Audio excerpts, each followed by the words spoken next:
All right, what's going on, folks? Welcome to the Monday Night Live. All right, let me get it together here because we got to talk, right? We got to talk about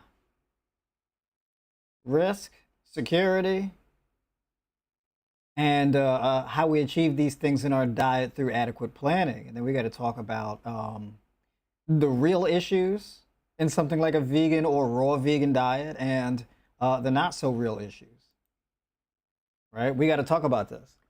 So I'm going to take tonight to really break that down. But I'll let folks come on into the stream tonight. And yeah, definitely put some ones in the chat. Let me know if y'all all hear me clearly. Right? And let me know if the sound is coming through better than last week, because I actually remembered to have the mic on this time. Right? So the audio last week was a bit scuffed. right? I love that term scuffed. It's a very adequate description of the term of the situation there.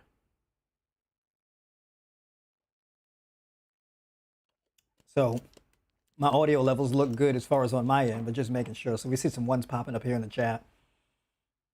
Put a W in the chat if y'all feeling good tonight. You ate well. You did your workouts, right? You did everything you were supposed to do tonight. What am I drinking? Oh, let's talk about that. So this right here, you know what I'm saying? Nice and fancy in my little blender bottle. And I'm switching things up too with my diet and my eating too, and I'll get into a little bit of that or share with y'all what my strategy is going to be moving forward. All right. But yeah, this is water with citrulline malate, beta alanine, magnesium glycinate, and creatine monohydrate. All right. So that's what I got going on in the cup tonight. So folks, welcome. I'll let a few more folks come in here tonight. Definitely, if you haven't hit the like button, hit that like button. This is going to be an important stream tonight. All right, so you know I'm all about substance. Okay, I give away a lot of very important information on the streams throughout the week to make sure that folks are adequately prepped to be able to pursue something like a vegan or a raw vegan diet, fruitarian diet, or whatever the case is, right? So we got to talk about deficiencies, right? People talk about protein deficiency, people talk about B12 deficiency or iron deficiency, or people talk about I ate a raw vegan diet and my hair was falling out, this type of stuff, right? So we want to address these things to make sure that these things don't happen to us. All right. So appropriate diet planning, that is very important. Appropriate diet planning, understanding the nutrients in your food and the benefits to them, okay? So we got to get into that tonight. And there is a video that I want to do a review of. I don't know if I'm going to review the whole entire video because it's a little long. I don't want to be too long with it tonight. But I want to touch on the most important issues. All right? So I'm going to get over that. So I see y'all here in the chat. Sound off in the chat if you're in the chat. All right, I don't want to wait too long to get started tonight, but we ain't got it all night, so we're gonna have to get to it, right? We're gonna have to get to it tonight. So we got a video from High Intensity Health, right? High Intensity Health. It's a channel based on health, but it's not normal health. It's high intensity health, right? It's health, just in an intense fashion. That's the name of the channel, right? So we're gonna talk about that tonight. D after 50, what's going on? Big shout out to you tuning in from Raleigh. If y'all want some good holiday reefs going, she makes them. She's extremely talented as far as making reefs. She's making her own seasonings, all right, with herbs and spices and everything like that, okay? She's an elder of the tribe, okay? A serious, highly committed, intelligent and consistent human being who has achieved some very phenomenal things on her journey. So definitely, D, big shout out to you, for sure. All right. So I think, you know what? I'm going to have to get started tonight. I'm going to have to get started here. Hold on one second. Let me make sure everything's good on my stream here. All right. We're going to do it tonight. Nene, hola to you too. What's going on? Welcome. All right. So let's get into this. Let's get into the substance here. And before we do that, I got to make some adjustments, okay? Since I'm sharing the stage tonight with my man from High Intensity Health, we got to move over a little bit. Give my man some room. So we're going to do that. We're going to give my man some room tonight. All right. So, and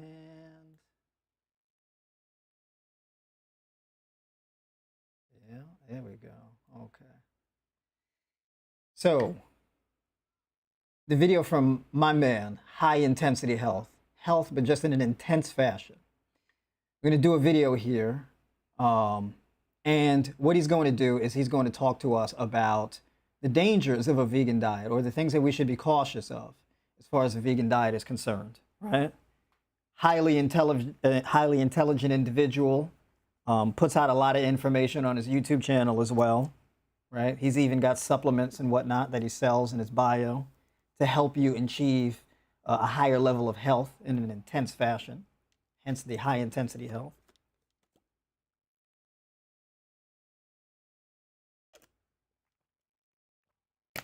So we're going to get into that. So let's get into this here. So let's take a look and see what we got going on here from a man, high intensity health.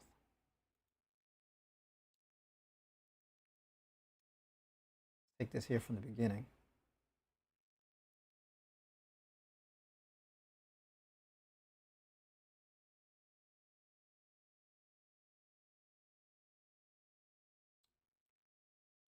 Mac. In today's show, we're going to debunk the myth that vegan and vegetarian diets are healthy for humans. I want to read you some stats and figures. So he's gonna talk to us. Let's hear this one more time because of how this video starts. But he's gonna talk to us about how, you know, vegan diet is overrated. He wants to debunk the idea that it's healthy for human health. But actually, I don't want to misquote him. What does he say here? Mac. In today's show, we're going to debunk the myth that vegan and vegetarian diets are healthy for humans. I want to read you some stats and figures and not come at this from a biased perspective because I am an omnivore, but I want to share with you some data and facts because I know a lot of you like science. So we're going to lean on some science from a paper titled Debunking the Vegan Myth, the case for a plant-forward omnivorous whole foods diet that was published very recently in the journal Progress in Cardiovascular Diseases by prominent authors like Lauren Cordain and James O'Keefe. And they go into the many health risks that are linked with a vegan or vegetarian diet that I think hitherto have been under-recognized by the activists that support vegan and vegetarian diets for their proposed improvement in supporting climate change and overall health improvements. But it's important to recognize that there are health consequences, and that's not fear-mongering.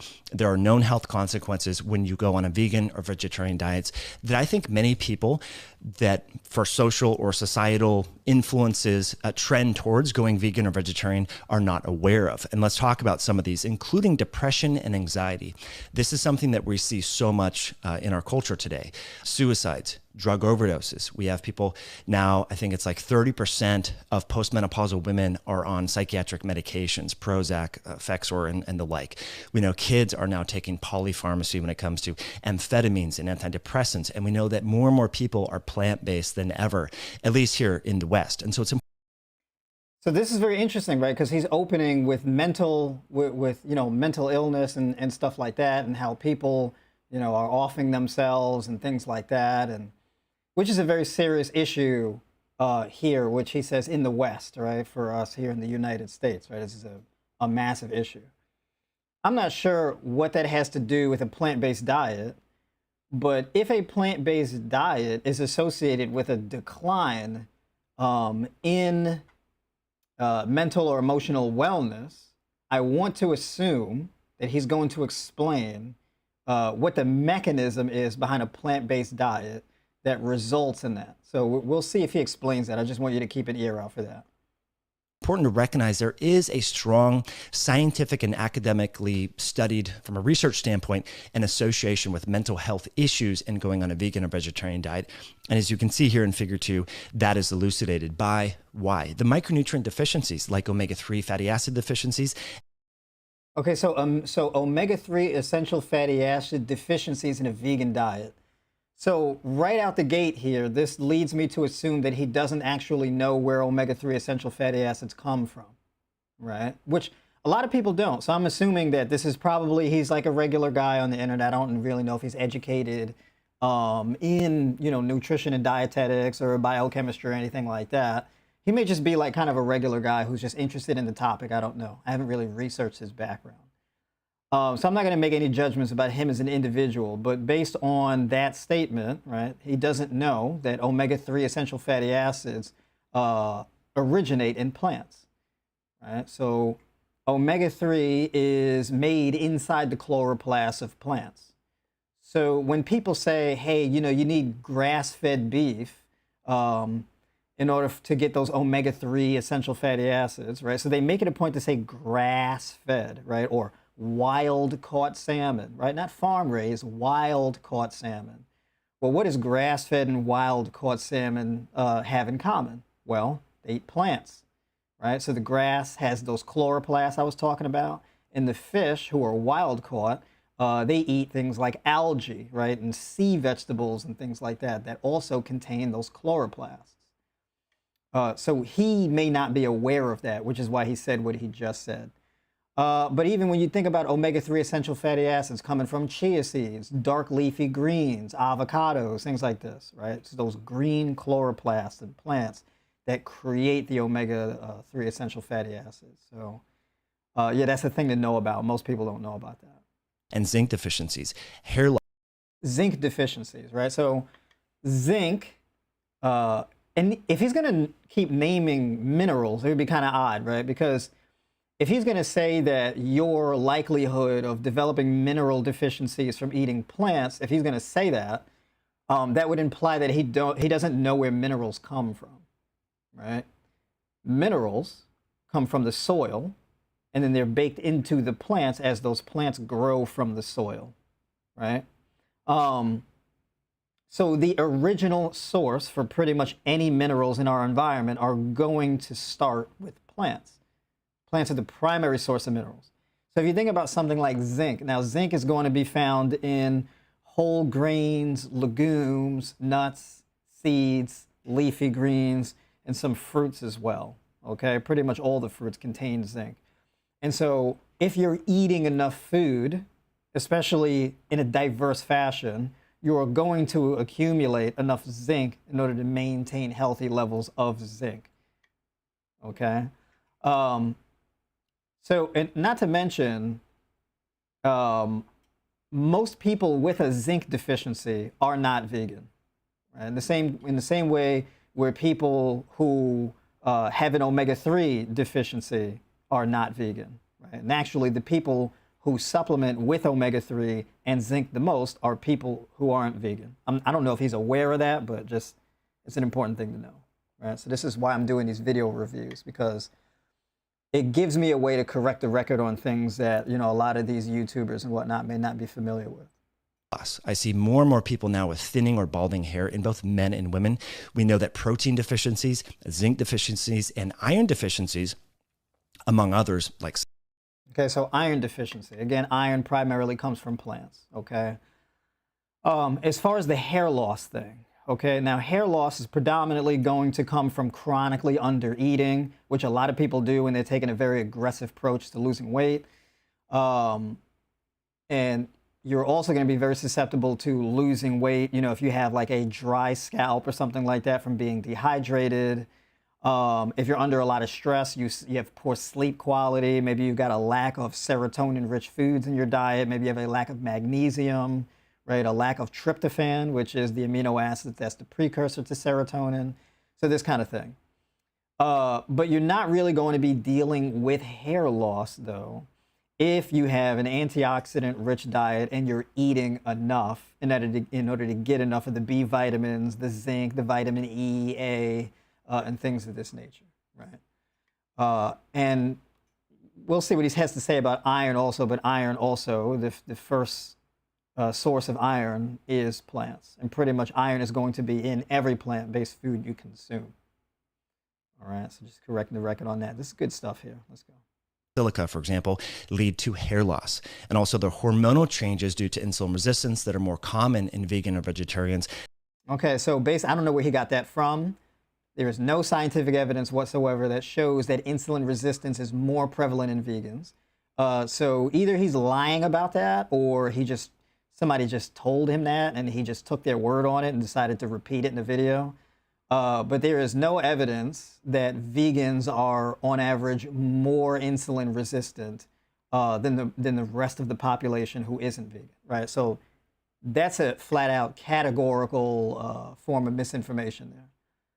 Now, if he's going to say that, I would be very interested in if he actually explains what is the primary driver of insulin resistance, right? He may not know what that is, but we'll see. Can lead to changes in hair loss and exacerbate that, particularly for women in the case of PCOS. We know there's also skin issues from zinc deficiencies and protein deficiencies like dermatitis that is figured here in figure 2. Now, when he says protein deficiency, also one thing to look out for is to see if he explains how much protein is an adequate amount of protein, how to calculate that number, right? And then as well, what did he say? He said zinc, and he also, the insulin resistance thing, so he's got to explain the insulin resistance and why it's more prevalent in vegans, if he believes that. So let's see if he gives any explanations for these claims. Way. Hypothyroidism. I mean, this is so common in our culture, unfortunately, especially again in women, and more women. It's about, there's 2 times more women that go vegan or vegetarian compared to men. And we see hypothyroidism is very common amongst vegans and vegetarians. Why? Probably selenium deficiency and also iodine deficiency. Okay, so selenium and iodine primarily come from plants, again. So if you wanted to get iodine, you would be eating more green leafy vegetables. You would be eating sea vegetables, right? Maybe things like sea moss or burdock, bladderwrack, right? Spinach, kale, watercress, spring mix, these kinds of things, right? Again, iodine is a mineral. It's the original source of iodine is plants, okay? Selenium is going to be great sources would be almonds, Brazil nuts, hemp seeds, chia seeds, even mushrooms, right?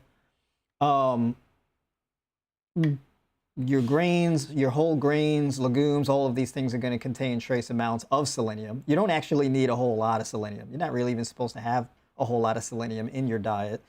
And if you're eating a plant-based diet, those foods will automatically regulate that selenium so that you're not absorbing too much of it, right? Because selenium at high levels can actually be toxic, right? So if you really had like a selenium issue, maybe you did have hair falling out, you may want to add Brazil nuts to your diet, right? And eating 4 to 6 Brazil nuts a day, right? You may want to incorporate almonds into your day, where you may want to eat an ounce or 2 of almonds per day, okay? So just a few foods, for example, that would be good for that issue. And this is important that one important point that we need to really expand upon here is sarcopenia, loss of muscle mass. Sam and I were just talking offline. Often when you go to a grocery store, you see people that are buying clearly on a plant-based diet, plant-based chips, plant-based cookies. You know, they might have some fruit and veggies in their shopping cart, but oftentimes there's a lot of cookies, crackers, treats, and bread products. Well, we know those are devoid of protein. We know protein is so important for. Okay, sarcopenia is mostly a thing that people develop when they're elderly, right? So these are going to be your people in their 60s, 70s, 80s, you know, that kind of thing. People are not developing sarcopenia because they're eating chips and cookies. Also, vegans are not the primary buyers of chips and cookies, right? So the chips and cookies thing is kind of weird because, you know, chips and cookies is not a vegan thing. It's a thing that people eat en masse, right? So it's kind of odd that he would point to a lack of protein in chips and cookies as an argument against, you know, a plant-based diet. I find that to be a very bizarre, and I hope he's not being disingenuous. I hope he's not making this video in bad faith and blatantly lying. I hope that's not what he's doing, right? But that is kind of odd. Just take note of that. Maintaining skeletal muscle mass, improving muscle protein synthesis. We've talked at length about. Ooh, what improves muscle protein synthesis? Let's see if he explains that. He's making a lot of claims, but he's not giving any examples, right? So I'm and I'll explain what drives muscle protein synthesis as far as macros are concerned. But I want to see if he actually explains any of these claims or not. Let's see. About this with Dr. Gabrielle Lyon, Dr. Sean Baker, Alan Argon. We've spoken a lot about the importance of prioritizing protein to help support muscle protein synthesis. But if you're not getting adequate protein or insufficient amino acids, such as leucine, isoleucine, valine, and essential amino acids that are not present in plants, Okay, so Branched chain amino acids are not found in plants. Okay, I don't think he's educated in nutrition at all. I don't think he is. I think this is like just kind of a regular guy on the internet who likes talking about food. Um, so branched chain amino acids are essential amino acids that you have to get from food, okay? Now, I've been plant-based, vegan, whole food, vegan for like going on 10 years now. For me to have the physique that I have, and I have more muscle on me than he does. And I'm willing to bet that he eats way more protein than I do, okay? And based on how he looks, I would assume I'm a lot stronger than him and I have a lot more muscle mass than he does. Not to brag, what I'm saying is, if he was saying is correct, that wouldn't be the case. So like, my existence is really disproves what he's saying. It's a very bizarre claim, and it's not a claim that many people make, to say that valine, leucine, and isoleucine is not found in plant-based foods. That's actually a very bizarre statement to make. But okay, all right. So I'm not going to go too hard on him because I don't think he's actually really educated on these issues. Which I don't know why he has a channel talking about it, because I mean that's a very basic thing to understand. But anyways, let's move on here. You're going to have impairments in muscle protein synthesis, even if you're resistance training. So I think that is really important. And we know that sarcopenia and loss of muscle and poor body composition has health consequences. So again, if you're going vegan or vegetarian because it's purportedly less inflammatory or better for longevity and such, and you're not supporting. Oh wait, by the way, can y'all hear the video? Hold on 1 second. Because y'all gotta let me know if y'all can hear it or not. Because I've been playing. Huh? Put a 1 in the chat if y'all can hear the video.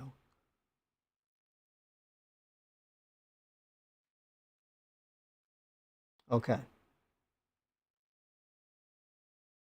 just want to make sure. Okay, so anyways, all right, so we're picking back up. I got some 1s in the chat. We're good to go. Okay, cool. This organ of longevity, skeletal muscle, that is going to be a problem because inevitably, as you age, you lose muscle. So we need to support that and consider adequate protein enriched in amino acids that are known to stimulate muscle protein synthesis, like leucine, isoleucine, and valine, which are not found in most plant-based products. So that's really important to recognize. Again, and cardiometabolic. Well, when he says they're not found in most plant-based plant-based products, I don't know what he means by that. When you say most, I mean, it's a bit of a tough claim. It depends on what he's talking about. There are going to be essential amino acids found in virtually every plant-based food, right? So, I mean, whether you're eating bananas or whatever the case is, even with fruits, right, there's valine, leucine, and isoleucine. Again, it would be impossible to be a fruitarian without branched chain amino acids. Also, protein in and of itself does not drive muscle protein synthesis. In fact, if you were to have a diet where you've cut your carbs, let's say you just had a diet and you were just drinking protein shakes all day, and you kept your fats really low and your carbohydrates really low, that would actually reduce muscle protein synthesis. Okay, so it's kind of bizarre for him to make that claim that valine, leucine, and isoleucine drive muscle protein synthesis, right? So I don't really know what he means by driving or causing muscle protein synthesis. I don't know what he means by that because he's using that term a lot, but he's not explaining what it means. Which, if he's educating his audience, then he should explain what that means. Because most people don't know what synthesis means. But okay, let's keep going. Metabolic health issues are rampant now. We've shared with you data from the NHANES, the National Health and Nutrition Examination Surveys, that found that only 6% of Americans are metabolically healthy. 94.8% some odd of Americans are metabolically unhealthy. Part of that is due to insulin resistance and loss of skeletal muscle. This is the problem then, because now if he's saying that only 6% of the population is metabolically healthy, well, I mean, so that would imply that most people who are metabolically unhealthy are not vegan. So he's now going and making, he's essentially, I mean, kind of ironically, he's making an argument against even animal product consumption, right? Because this 96% of the population is not plant-based. So he's kind of undercutting his argument a little bit when he says that, but it's a thing to catch on to, just pay attention. So I think this is one of the biggest risk factors with a vegan and vegetarian diet. And again, I'm just sharing with you the data. Okay. I am a little bit biased because I'm an omnivore, but I think that any vegan or vegetarian should know this information. And last but not least, the two major additional health risks linked with vegan and vegetarian diets are osteoporosis and bone fractures due to vitamin D insufficiency and calcium insufficiencies, as well as various anemias due to iron. So calcium, again, originates in plants, and also vitamin D comes from sun exposure. On paper, 40% of the population is vitamin D deficient, right? So that would imply that most people who are vitamin D deficient are not vegan. So this is now an argument. I don't know if he really thought this through very well. I don't think he knows where vitamin D comes from. I'm not very familiar with his channel, so I don't know how much he knows. So I don't want to be too hard on him, right? But he's making a lot of claims here where it seems as though, and he's saying data, these things show up in the data. These things do not show up in the data. So I don't know what data he's looking at, but it implies he doesn't know where calcium comes from. So, I mean, calcium is found in every plant-based food, right? So yeah, I'm not really sure where he's getting that. So these are some very interesting claims, but let's see if he gives any explanations or shares any statistical data here. Iron deficiency as well as B12 deficiencies. I will throw in there, we know that. So B12 is made by bacteria, okay? B12 is not naturally found in animal tissues in the first place. So like even eating meat, and by the way, most people who are B12 deficient are not vegan. So that, again, this does not apply to vegans. So if he's debunking the vegan diet, what he should do is actually make claims that are specifically for people who are vegan. But if you're just going to point to B12 deficiency or iron deficiency, most people who are anemic eat animal products. Most people with osteoporosis and degenerative bone disease are not vegan. Most people with B12 deficiencies, vitamin D deficiency, all these things are not vegan. Most people who are losing their hair are not vegan, right? So these things apply to the general public, straight across the board, not just vegans, right? So at this point, if this is a video debunking a vegan diet, he's not actually arguing against a vegan diet, at least not yet. So we'll see. Creatine is a conditionally essential nutrient. We know that about 17% of Americans consume no creatine whatsoever. Why? Creatine is made inside the human body, right? So when he says, you know, that people are not consuming creatine whatsoever, well, creatine is made inside the human body. He probably doesn't know that. Maybe he does, I don't know. Why is that? Because creatine is found in animal-based products. It's found in breast milk. It's found in red meat, a little bit in chicken. The highest source of creatine, if you want to ingest herring, actually. Herring has 11 grams of creatine per kilogram of raw herring. So that's the greatest source. What he doesn't tell you is, yeah, that raw herring may contain that creatine, but creatine is water soluble. And creatine is destroyed when you apply thermogenic energy to it. So you actually lose most of that creatine in the cooking process. So that's the flaw there, right? Now, again, your body makes its own creatine. That herring that he just mentioned creates its own protein. Breast milk comes from mammals that create their own creatine. Our bodies make its own creatine, right? I'm not sure if he knows this. It's like the omega-3 thing. He doesn't know where it comes from or how it's made. So that's pretty much the deal with that. Grass-fed beef, for example, would have between 5 and 6 grams of creatine per kilogram. So even if you're eating a pound of red meat per day, you may be only getting about 2.5 grams of creatine. Okay, so you probably are only getting 2.5 grams of creatine per day, depending on how you cook it. But again, if you're eating 2 kilograms of steak, where you're going to have to be putting a great deal of heat to it in order to cook it, so you're going to be losing a lot of the micronutrients in it as a result. you're also going to be destroying a lot of the protein. So even the amount of protein inside the animal products is overestimated because they're measuring the amount of protein in the animal meats before it's cooked, not afterwards. So we're going to continue on and talk about how humans are omnivores and talk about how the medical community is actually pushing for a plant-based diet, despite the fact that there's a lot of healthy user bias in vegan and vegetarian diet surveys and food. So there's a lot of healthy user bias. So he's essentially admitting that people are switching to a plant-based diet for health reasons. Earlier in the video, he talked about how vegans, they go to the grocery store and they fill their cart up with cookies and chips. So are vegans just people just going to the store and just eat, and they're protein deficient because they're just eating cookies and chips? Or are they very health conscious, hence the healthy user bias, and so they're switching to a plant-based diet for health reasons? Which one is it? Because these are contradictory claims. One thing to look out for is that if you let people who don't know what they're talking about talk for long enough, they subvert their own arguments over time, right? You just have to keep them talking. And the longer they talk, the more they demonstrate they don't actually know what they're talking about. But anyways, let's continue. Not to be hard on him. I don't know him personally. I'm just saying what this sounds like, right? So no personal attacks on him, just talking about what it sounds like.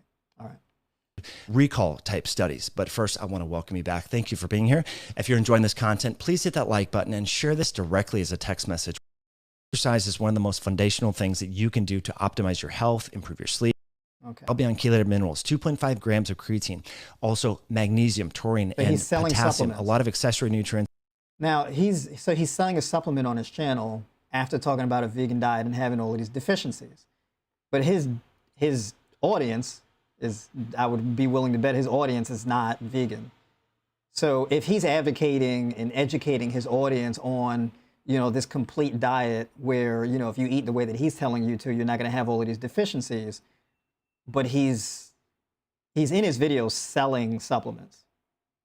So I guess that implies that his audience needs these supplements, which is why he's selling them, right? So is he doing that because the people who eat the way that he's telling them to eat also have to do this type of supplementation because, well, they got holes in their diet as well? What's the deal here with that? So it's just something to keep in mind.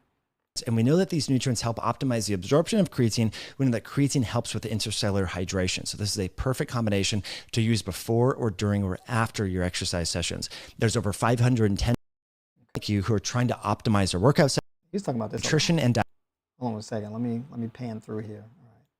American College of Cardiology, the American Heart Association, and more. In their 2019 guidelines on the primary prevention of cardiovascular disease endorsed a plant-based diet.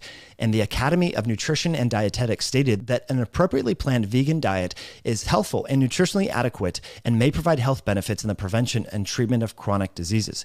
And okay, so they're saying that, but he knows more than they do.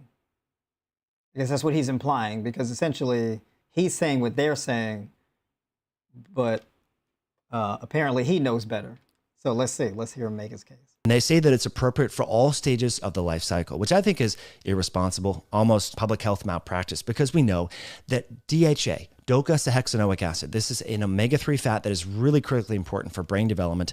If you're eating a vegan or vegetarian diet, mom and dad are eating that way, and there's insufficient levels of this critically important long-chain omega-3 fat that is important for helping babies' brains develop and improving cognition and focus and reducing the prevalence of ADD and ADHD and possibly even autism. That is not a good thing. Also, we know that. Okay, so he also doesn't know that DHA is made inside the human body. Right, so we've seen a pattern here. He is not very well aware of biochemistry or human physiology at all. Because he should know that your body makes its own DHA. Now, if he knew that, he wouldn't even be saying this unless he's lying to his audience, which I would like to believe that he's making this video in good faith. So I don't want to call him a liar, so I'm just going to assume that he actually doesn't know that the human body creates its own DHA. Iodine is going to be void, as we talked about in a vegan and vegetarian diet. So I think there's a lot more nuance that is lacking from our health institutions that is influencing people to go vegan or vegetarian diet. But even as the American Academy of Nutrition and Dietetics say, a lot of folks are not appropriately planning their vegan or vegetarian diets. And I will tell you that even when I did short, 2 or 3 months stay. So people are not appropriately planning it. So is a vegan diet inherently flawed? Or are people just not appropriately planning their diet? Which again, you can also eat animal products and have issues because you've inappropriately or poorly planned your diet. Which most people, like he said, have a metabolic disorder. Metabolic disorder is actually 1 in 3 people have a metabolic disorder, okay? 1 in 3 people are not vegan, okay? So, he's now shifting from a vegan diet is deeply problematic and has all these holes in it to now, well, the problem is poor planning. And it's like, well, be careful because you started by saying a vegan diet has all of these holes and it's malpractice to tell people that a vegan diet is healthy. But now he's saying, well, the unhealthiness really seems to just come from poor planning. But I don't want to put words in his mouth, so let's see what he says.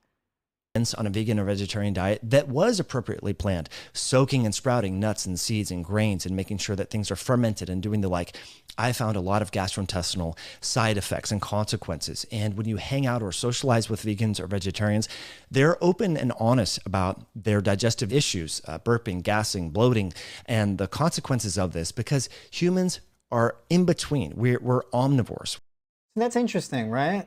So I give you an example. IBS, right? Irritable bowel syndrome, right? Insulin resistance,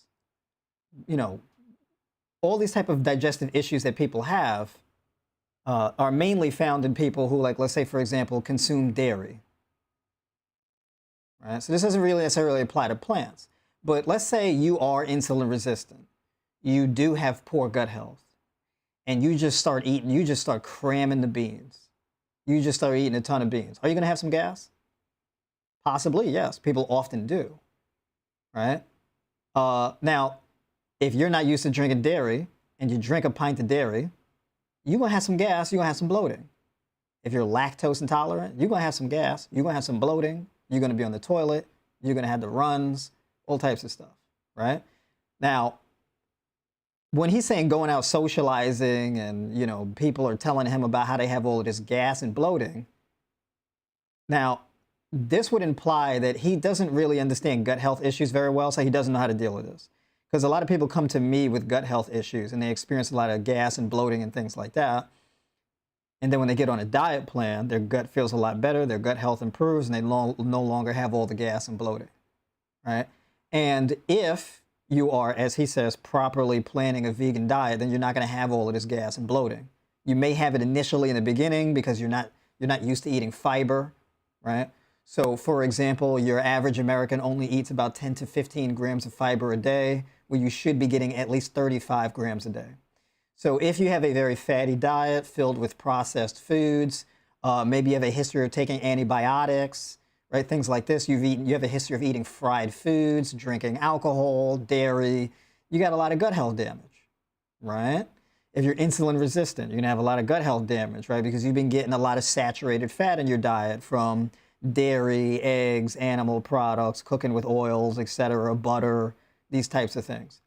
And that saturated fat then inhibits things like magnesium absorption, right? It gets stored excessively in your liver, which then leads to non-alcoholic fatty liver disease or insulin resistance, these kinds of things. So this will give you gut health issues. And so once you start eating more fiber, then your gut has to makes an adaptation to eating more fiber. Maybe he doesn't know any of this, right? If I had to guess based on everything he said so far, I can only assume he doesn't know any of this. But let's continue here. We're in between carnivores and herbivores in terms of our anatomical features and the morphology of our gastrointestinal tract, which we're going to talk about. So not only are our medical institutions and health organizations promoting vegan and vegetarian diets without nuance, we know that these diet The funny thing he says without nuance is because he doesn't even explain the nuance of omega-3 essential fatty acids, DHA, iodine, iron, all these minerals, selenium. He hasn't explained any of the nuance so far. He hasn't even explained what even causes insulin resistance in the first place. So he's made a lot of claims. He's called, the nutrition and dietetics, he's called them irresponsible, pushing a vegan diet is malpractice. He's made a lot of claims, but he hasn't given any explanations. So this is why you have to be careful, because he's very confident in himself here. And I think that this level of confidence, you got to scale it back a little bit if you're not going to do the education that warrants the confidence. But yeah, let's continue. Sort of paradigms are influenced by academia. And we know that vegans and vegetarians are much more likely to be college educated compared to non-vegans and non-vegetarians. Why is that? Peer groups, there's a lot of talk about climate change amongst colleges nowadays. So that is part of it. But also, there's a strong gender bias. We know that 2 out of... So it doesn't have anything to do with actual education and nutrition? It's like if you go to college, I guess you're just going to eat plant-based because you care about the environment. Because I'm a plant-based coach, right? I've been doing this for Lord knows how many years. I've never had anybody come to me, hey, I need help planning my diet. I want to go vegan because I really care about the environment. Nobody books a call with me and says, hey, I want a plant-based diet plan because I want to reduce my carbon footprint, or I want to reduce the amount of damage that I'm contributing to the environment. Nobody comes to me and says that, so I don't know where he's getting that from. But anyways, let's continue. So he left off at, there's a strong gender bias, which implies, I don't know what that means, but let's see. 3 vegans or vegetarians are female. And the overall prevalence here in the US of vegans, and I think it's actually much higher in cities like Seattle, New York, San Francisco, LA, is that about 2.9% of females throughout the US are vegan, in contrast to only 1.5% of males. So there's a strong gender bias. And this could be the empathy that women have more so than men. But there's a very strong rate of attrition when it comes to vegan and vegetarian diets. So just women in general are more empathetic. I guess they're more empathetic to animals and they care more about the environment. So one thing I will give him credit for is he makes women sound like conscientious, kind, and caring people compared to men, at least. So it doesn't seem he has a very favorable view of men. Yeah, I mean, that's fine. I mean, most of the people who come to me for help typically are women, so I would say that there's some merit to that. I don't know if it's because women are more empathetic towards animals or care more about the environment. Maybe, maybe not. I don't know. People typically don't come to me because they're more empathetic towards animals and they want to be better for the environment. People usually come to me for a plant-based diet for health reasons. So, all right. Meaning there are 5 times more former vegan and vegetarians than current vegans and vegetarians. Now, why is that? Well, people often try veganism or vegetarianism and revert back to their more omnivorous style diet because of what we're going to talk about right now. And that is the mental health issues, gastrointestinal issues, anemia, and much more. So most people who have gastrointestinal issues are not vegan. Most people who are anemic are not vegan. And most of the people who switch to a plant-based diet for health reasons do it because of gastrointestinal issues or because they're anemic, right? Because typically people who are anemic, they go to their doctor gives them high dosage iron pills, so they're constantly taking iron pills. And then you're taking the iron pills and you're having a really strong menstrual cycle where you're getting these devastating cramps and all of this type of stuff because you're getting all this iron. And then if you stop taking the iron pills, and essentially you end up back with the same position you started with as far as the iron is concerned. And people get very confused about this because they go to a doctor and they say, oh, what should I do about my iron issue? And they say, oh yeah, eat a steak, eat more meat. And they eat a steak and they eat more meat, and then they feel very uncomfortable because they have gut health issues. A lot of people who are anemic also have gut health issues. Okay. Now, the interesting thing, and he probably doesn't know this, one of the best things that an anemic person can do in order to fix their anemia issue is to increase the amount of vitamin C in their diet. all your vitamin C is essentially going to be coming from plant-based foods. All of it. Right? And in fact, if you don't eat enough plant-based foods, and especially if you don't eat enough raw plant-based foods, then you're going to be lacking vitamin C, which is deeply problematic for people who are anemic. He probably doesn't know this. Maybe he does and he'll talk about it, but we'll see. The thing that we need to recognize is most people that go on a vegan or vegetarian diet, it's not appropriately planned and well formulated. So many of the plant-based diets are centered around refined grains, sweetened beverages, candy, desserts, baked goods, fries, chips, and all of these are particularly detrimental. You mean like a lot of the stuff that people normally eat who are not vegan? I don't know why he would stick this on to people who are vegans. Because he just said they have a healthy user bias, but now he's saying, oh, they go and they just have a junk food diet. Well, which one is it? Is it a healthy user bias or they're just junk food vegans? Which one is it? Right? So these are two contradictory claims that he hasn't resolved yet. Right? So if he says, well, vegan diets are poorly planned because they're centered around processed grains and chips and cookies and soft drinks and stuff like that, I don't know how he's sticking that on vegans. That's kind of weird. I know I don't make diet plans like that. But now, if he's in the space of nutrition, what he should be taking the time to do in this video is explain how people who are vegan can better plan their diet if they want to stay vegan. Right? But let's see what he says here. For cardiometabolic health. And when comparing these outcomes compared to, people who are eating omnivorous diets, there's not a statistically significant reduction in all-cause mortality. And I think that's important to recognize because, again, many people who are on a vegan diet have no problem consuming French fries, potato chips, bagels, cookies, pasta, bread. These are things that also people who are not vegan eat. All of the things that Americans have been consuming that are linked with obesity, prediabetes, and cardiovascular related challenges.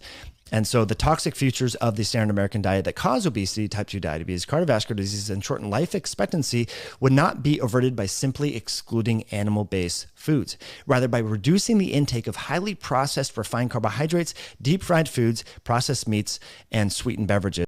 First of all meats are processed meats. Okay?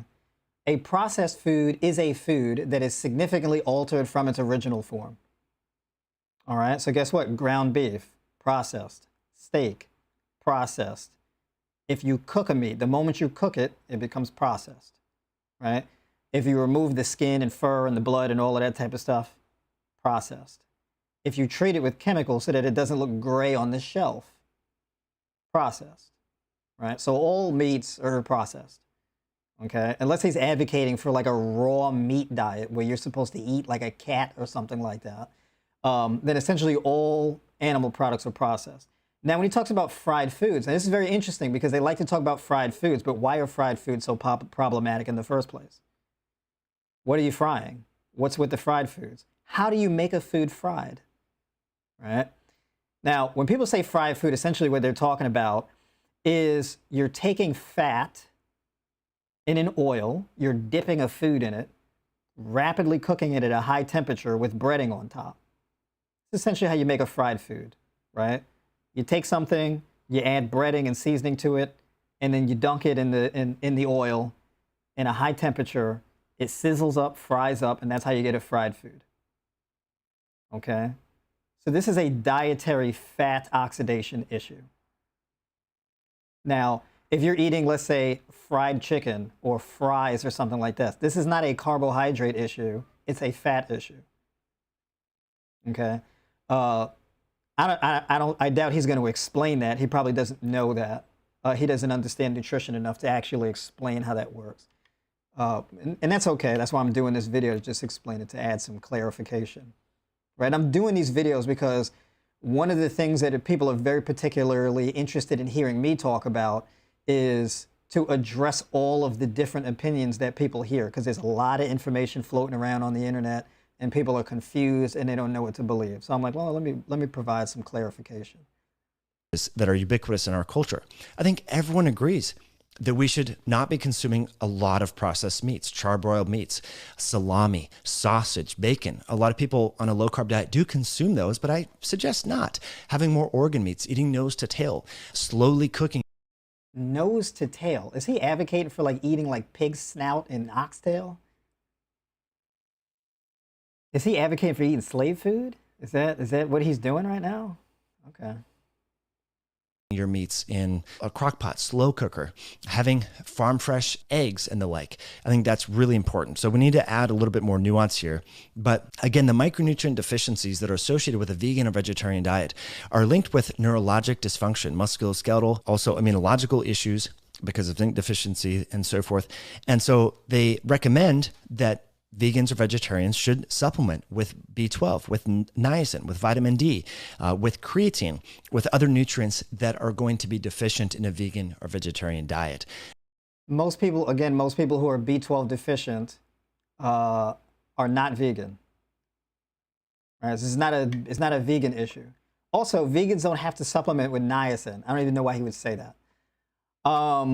Or supplement, what he said, with vitamin D. First of all, at least 40% of the population is vitamin D deficient, but 40% of the population is not plant-based, right, or vegan. So it's not a vegan problem, right? I think that vitamin D supplementation should be recommended straight across the board for people who don't spend a lot of time outdoors, right? Especially the more melanated you are, you need more sun exposure because you're going to be, your skin is going to be more resistant to the sun when you're a darker skin. So you would need to spend more time in the sun in order to get an adequate amount of vitamin D. And if you're not able to do so, well, then you would supplement for it. It's not a diet issue, right? So that implies that he doesn't actually know where vitamin D even comes from. Also, you can get vitamin D fortified mushrooms, for example, which is a natural source of vitamin D as well from foods. Right? But generally speaking, spend more time outside or supplement with vitamin D. I think that that's something that pretty much anybody should do. Also, if you are, let's say, a high raw vegan like myself, and you put nutritional yeast in your food as a seasoning. Nutritional yeast is high in B12, right? And just B vitamins in general. It's like a B vitamin supplement with extra protein that provides a cheesy taste to your food. Right? It's a nice tasting seasoning to your food that's very nutritionally dense. And even though it's called nutritional yeast, it's not actually an active form of yeast, right? So you don't have to worry about it being a problem if you're dealing with some type of candida issue or worried about developing a candida issue or have had some nasty run-ins with yeast infections. And so I think that's important to recognize because these are linked with cognitive impairment, immunologic compromises. We also know that there's increased rates of bone fractures, sarcopenia, depression, and anxiety. And so the specific... So the sarcopenia thing, I don't know why he's saying that because that's not true. So I don't know what data he's talking about. I specifically looked that up, so I know he's not telling the truth about that. The populations with the highest level of osteoporosis and degenerative bone disease are typically Northern Europeans or places that consume high amounts of dairy. All right.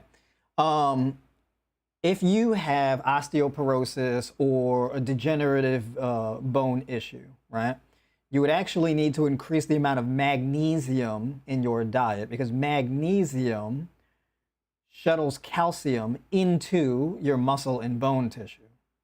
If you're getting higher calcium, but you have a magnesium deficiency, that is going to result in osteoclast, which is actually calcium loss from your muscle and bone tissue.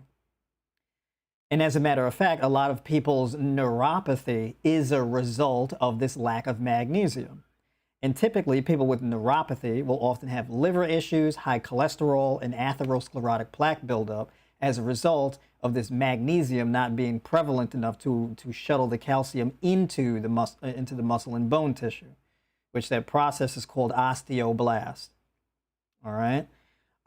So actually consuming excessive amounts of calcium actually contributes to the further formation of atherosclerotic plaque, gallstones, and kidney stones.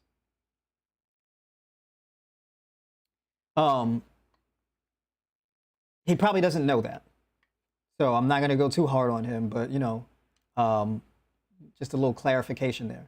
Now, as far as him talking about, like, neurodegenerative diseases or dysfunction in the brain or whatever the case is. These are strong claims, and he hasn't made anything specific. He hasn't named any amino acids or hormones in relation to this issue that he's talking about, what nutrients they're linked to, et cetera. So we'll see how granular he gets about this. He may not understand how any of this stuff works, so he may not even be able to explain it, but we'll see. Deficiencies that one should consider if they have a friend or decide to go on a vegan or vegetarian diet. They should supplement with vitamin B12, with zinc, with omega-3 fats, other minerals like selenium, like iodine, and also probably supplement with protein because there's going to be a deficiency in protein like we've talked. He also, keep in mind, he hasn't explained how much protein you'd actually need, okay? Most people actually are fine with 1 gram of protein per kilogram of lean mass. So if you're going to tell people, hey, you know, you're going to be protein deficient on a plant-based diet or whatever the case is, you probably should establish how much protein a person actually needs, which he has not done so in this video so far.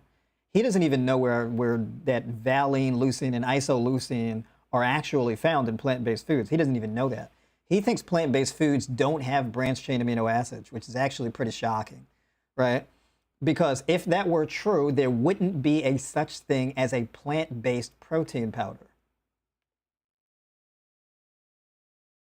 So apparently he doesn't even know that plant-based protein powders even exist, right? So we are dealing with an extraordinary level, an extraordinary lack of education on this topic, right, that this guy is demonstrating, which I'm very curious to now look into his background, because anybody who is educated in nutrition, at least remotely, should know these things. So he doesn't know where selenium comes from. He doesn't know where iodine comes from. He doesn't know that branched-chain amino acids are found in plant-based foods. He doesn't know where B12 comes from. He doesn't even know the human body makes its own DHA. He doesn't know where omega-3s come from. He doesn't know any of this stuff, right? So this is actually, this is wild that people are doing this on YouTube. But anyways, let's continue here. About. And I think it's important to recognize the incidence of psychiatric diagnosis among 4,181 adults. If you look here in green, and this is for depressive disorders, you see about 35% of people who in this particular data set were diagnosed with a psychiatric disorder. 35% of them identify as vegan. About 27% identify as semi-vegetarian. In contrast, only 21% identify as non-vegetarian. So there's about a 15% swing in the prevalence of major depression. Now, if you look here at anxiety, that disparity is even greater. You have about 35% of people who are diagnosed with anxiety report that they are vegetarian or vegan. In contrast to omnivorous individuals, people eating animal products. It could be processed meat and the like, but it's only about 13%. So that's almost a 20-point swing in the prevalence of anxiety. And we know that mental health issues are on the rise. We have mass shootings, right? We have people committing. So this is very interesting, right? Because essentially what he's saying is that depression and anxiety are most prevalent in people who are vegan and the least prevalent in people who eat animal products. Now, what's interesting is that mental health crisis is a massive issue in our country. And it would be statistically impossible to say that vegans are leading that issue, right? So this graph that he's showing, first of all, I don't even think that it didn't look right, it doesn't sound right. And from what I know about brain chemistry, in my experience, actually helping people to get off of their depression and anxiety medications and improve their mental health through plant-based diet, I know that that's not a legit that's not a legit statistic, right? Mathematically, it's extremely improbable, but also, now, if he wanted to demonstrate that that was actually true, what is the deficiency that is found in vegans that is causing that issue? Name it. I'd be very interested to see if he actually explains that, if he even knows enough to even, and I don't think he does, but let's see what he says. Suicide, overdosing from drugs, reporting that they just don't feel well. There's fights all the time. There's viral videos of people fighting in the streets and at schools. I mean, this is like ubiquitous in our culture. I think it's important. It's ubiquitous in our culture, but I mean, if it's not a vegan issue, right? Most people are not vegan. So I mean, if it's ubiquitous in our culture, it's just everywhere, it's all over the place, then how is it that vegans are the ones that most represent these issues? Even logically, on its face, it doesn't make any sense what he's saying. which I'm surprised. I mean, does he really believe this? I don't know. I can't read his mind, but yeah, it doesn't really pass the sniff test. Important that we start to look at the micronutrient deficiencies, not only in just vegan diets, but also, the standard American diet, because we know that is not healthy as well. And if you look here, the co-occurrence of eating disorders in vegans or vegetarians is much higher compared to non-vegetarians. So that's important to recognize. So we should be looking at eating nose to tail. The micronutrients found. So he's got this weird nose to tail thing. That's kind of weird. All right. Now, also, one thing you have to account for is the people who were surveyed, did they have the anxiety and depression issues before they even went vegan, and they went on a plant-based diet to improve on those issues? Because the people who are most likely to go vegan in the first place are people who are looking to either change their health or live more in alignment with their values, right? But people are mainly doing it for the top two reasons are health issues and empathy for animals. And then, of course, then there's the environment as well, right? But in particular, in my experience, is one thing I can tell you is that the driving factor for people going plant-based in the first place is for health reasons. So that would imply that people who are going vegan are more likely to go vegan because of the health issues, whereas if the people who eat animal products are not experiencing these health issues, they're less likely to make a change to vegan in the first place. So that in and of itself skews the data, which, I mean, if you thought about it for a little bit, he would have figured that out. But, he saw the chart. I guess he's made up his mind about a specific thing a specific message that he wants to deliver. So he's not going to think too hard on that. In liver and organ meats have collagen and peptides and other micronutrients that are so important for skin, hair health. The human body makes its own collagen from the amino acids and minerals and vitamins that you consume in your food. Also, eye health are really important. And so it is important to recognize that people who avoid meat have challenges in these departments, not only just mental health issues, anxiety, depression, eating disorders, but also with their skin, with their hair, with their joints. In fact, there was an interview with Rich Roll, who's been a prominent vegan activist for a long time. He's a former attorney. He was addicted to alcohol and fast food in this, and he was a college swimmer, and he went plant-based and has created a lot of sensation around going plant-based. But he did an interview with Dr. Peter Attia. I'll play a clip here just so you can hear. He's reporting in his 50s, he's having a lot of joint pain, a lot of issues. He can barely ride his bike anymore. Okay, so this is going to be very interesting. Rich Roll, right? Prominent major podcaster, longtime vegan endurance athlete, having joint issues. Let's see if Rich Roll explains where those joint pains and issues are coming from. He used to be an avid cyclist like myself. Through my own experience of dealing with lower back pain, suddenly I'm in a position where I can't run without pain. And even if I'm on the bike for more than a couple hours, my back becomes intolerable. I've got an L4 that's kind of out of whack and sciatic pain. So I was like, all right, well, I'll swim. I'll get in the pool. This should be supportive. And I signed up for the Key West 20-kilometer swim, which was just this past weekend with the intention of competing in that. But when the yardage started to stack up around 6,000 or 7,000 yards per workout, like my back just couldn't deal with it. And I don't know if was that in open water or with flip turns? Well, it was flip turns. Okay, so yeah, so I think it's all the turns. Yeah. Like I just couldn't do a flip turn anymore without pain. But I wasn't doing any of the kind of gym work required to be balanced in that regard. And as a result... Wait a minute, he wasn't doing any of the gym work to be balanced in that regard. So as a result... I have certain atrophies and I have like misalignment in my posture and all sorts of things that, now I'm realizing are super problematic, not the least of which is my balance is terrible. Like if I stand on one foot or I try to put my socks on, things like that, like it's hard. And that was like a huge revelatory moment for me to realize like there's something terribly awry here. He's having a lot of... That has nothing to do with his diet. He's not doing the corrective exercise and mobility exercises for him to be kinetically balanced. I don't know why he would attribute that to a diet. Why would he even play this clip? This clip doesn't even remotely prove his point. I don't know why would he would. That's pretty wild. He really inserted a clip into this video that does not demonstrate the point he's trying to make at all. That's bizarre. Okay. Issues. And I think we're seeing more and more of that in the community where people are having joint pain and challenges, probably because they're not getting collagen and hydroxycollagen. No, he just said it was because of the corrective exercise and him not working on his mobility and his posture. He just told you why. Why would you say it's about protein? It's not like if you eat more protein, you're going to have better balance. Why would he say this? I mean, I'm not saying that he's lying or he's engaging in bad faith, but it really looks that way.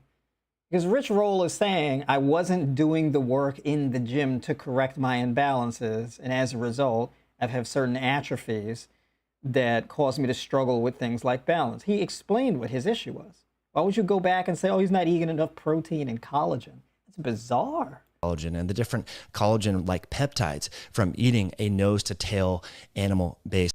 He's saying nose to tail a lot. That's kind of weird. He's saying that a lot. I don't know what this is. Omnivorous style diet. And I think it's hard to make the case for a vegan and vegetarian diet if you're being consistent and honest with the biology, because humans are omnivores. We have enzymes, and the anatomy of our gastrointestinal tract is very similar and is omnivorous in nature. Like carnivores, we have assorted proteases in our gut that are designed specifically to digest animal protein. On the other hand, like herbivores, we have sucrases that... Okay, they're not specifically designed to eat meat. It's not to digest meat. That is not at all how that works. The same enzymes that are in your gut will digest anything that you put in your gut.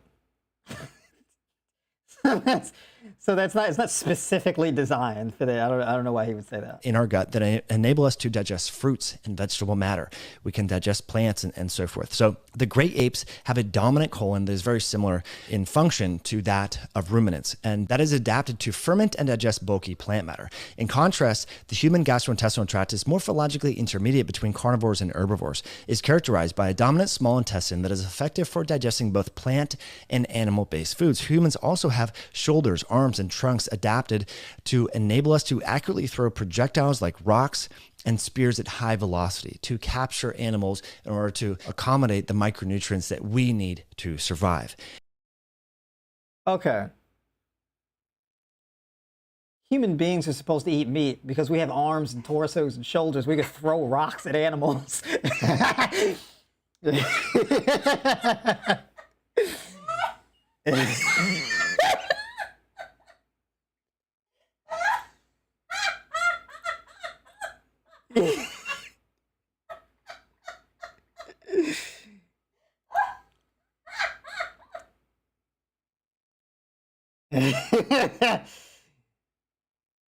All right. That's actually pretty funny. Yo, we're supposed to eat meat because we got shoulders and arms. We can throw rocks and projectiles. All right, do I really need to continue with this video? I don't know if I should, because it's getting more and more. It's breaking down, right? It's degrading a little bit, right? We got arms. You know what else? You know what else we got shoulders and arms and hands for with torsos? To throw rocks at people, right? It's not because we want to eat people, right? That's not exactly.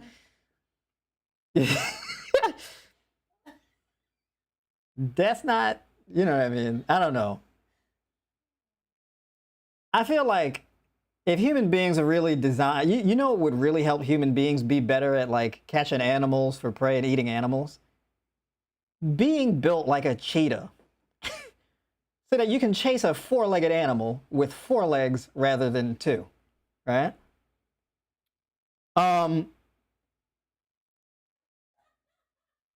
I don't think anybody's like, hey, you know, I'm hungry. Let me get a rock and throw it at a cow, right?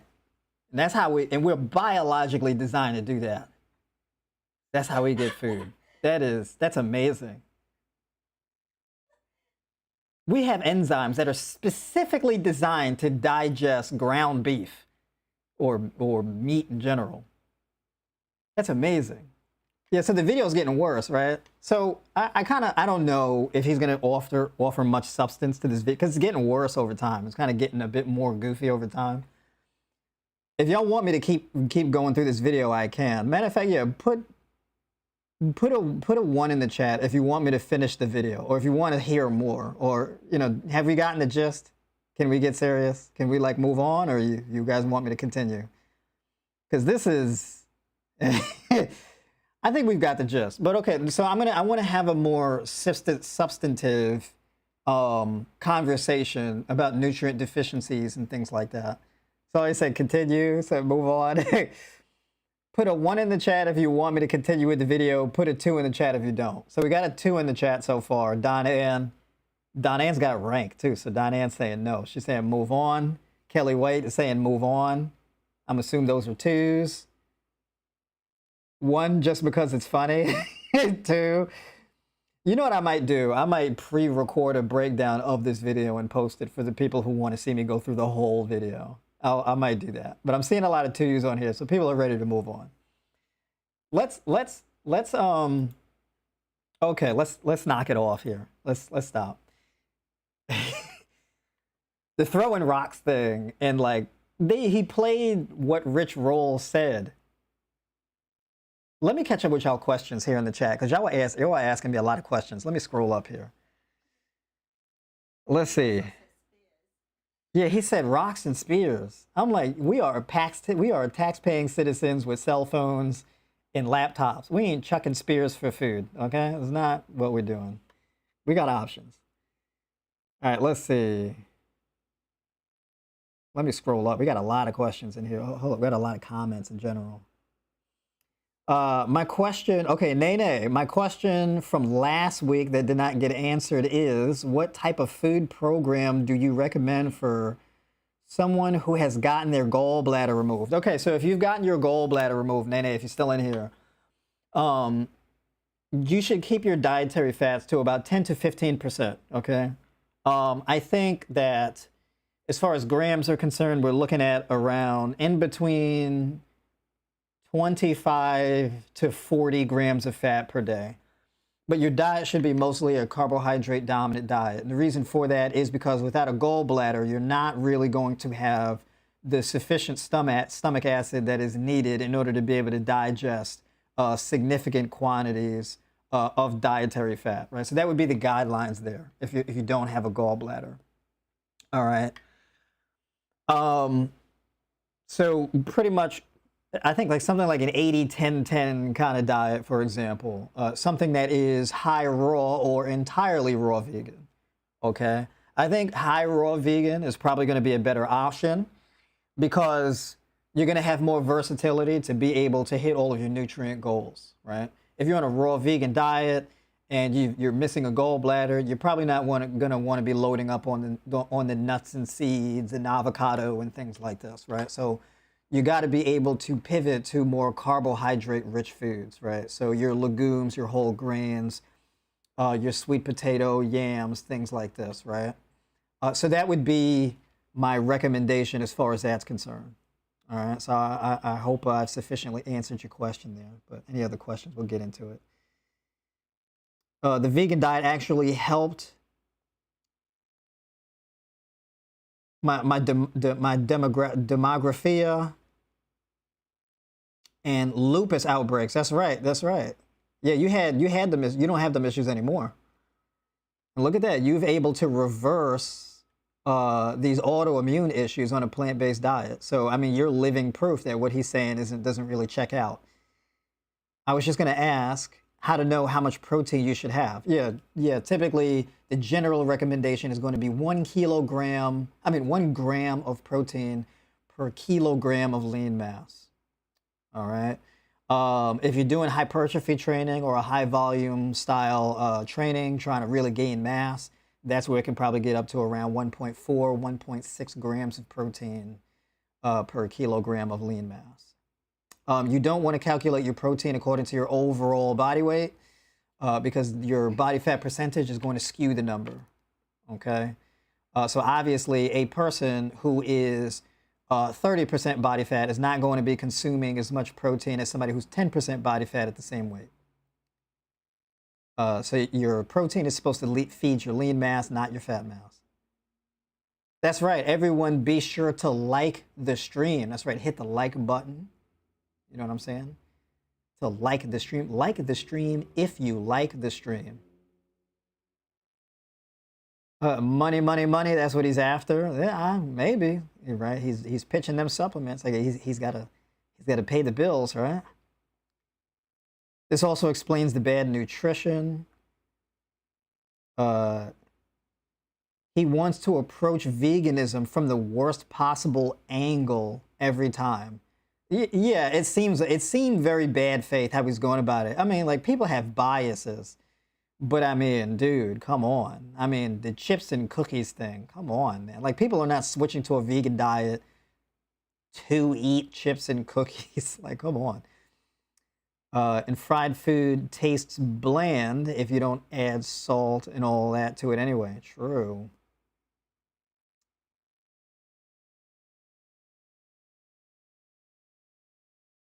It's called awful for a reason. Let's see. This guy's just saying whatever he can to make being vegan sound really bad. It sounds like that. Like, it comes off really bad faith, doesn't it?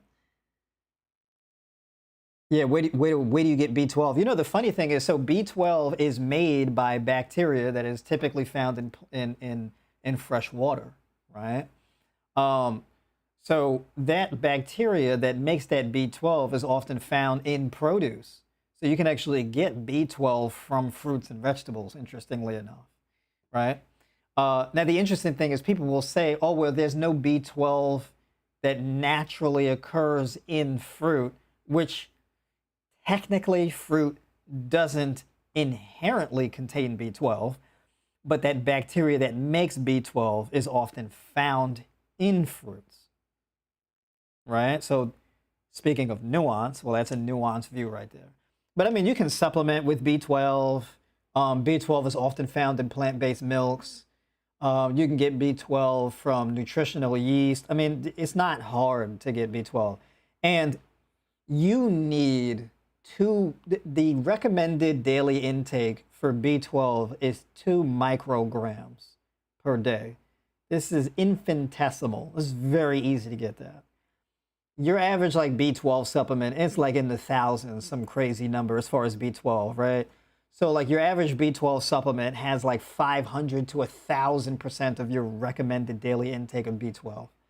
So you don't even necessarily need to supplement with it every day, right? So B12 is not really much of an issue, as people make it out to be. This is why calling out these people are necessary, because they are misleading people who really need help. Yeah, I mean, he could have did a better job informing people of what to eat to get those things instead of repeating nose to tail, right? Because it's not like people are like, oh, I really need selenium, so let me eat pig snout, right? That's not really the conclusion, right? So him saying that is not particularly helpful. I'm trying to be fruitarian, but don't want to be deficient. Yeah, we're going to get into that. We're going to talk about some of these things, right? How to protect yourself from these nutrient deficiencies. Let's see. I have a juice I drink, but it's Japanese brand, so I don't know how helpful it would be to you. A Japanese juice brand. What do you mean, like all the text on the bottle is in Japanese, you can't read it? I use Bragg's liquid aminos for soy sauce on my rice. Oh, yeah, coconut aminos, or those liquid aminos, that's a pretty good alternative to soy sauce. It's not as high in sodium and whatnot.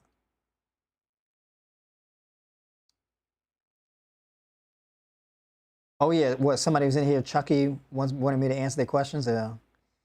Yeah, I try to wait till the segment is over and then get to everybody's questions here. Nose to tail does sound pretty weird, but it's better than nose to anus. Yeah, I mean, look, I don't think anybody should be eating colon, but, you know.